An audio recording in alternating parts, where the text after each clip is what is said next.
Mayong buntag. Ako din gidalaw akong amigo kay na preso gid taon.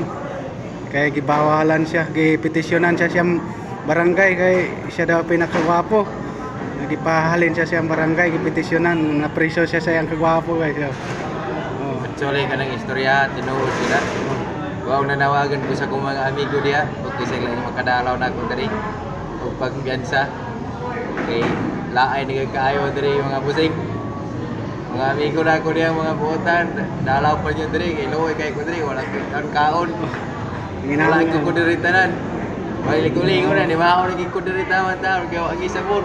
No, loy kayo gyud. Kay gipetisyonan mo ko ni siya. Kay halos iya manaman tanang chick siyang Ayaw po. Binuan. Kaso na alos araw na dakpe. Kahoy ro. Nag-joke ra diay. Dog sa pwede mo nang bahay no. Wala. Gipetisyonan siya siyang sa kapitan kay si kagwapo ba? sa kagwapo niya gipahawa siya siyang barangay. Gwapo sa mapamauso. Gwapo sa mapamauso ang tawa. Kumot ni kumot na ni mo.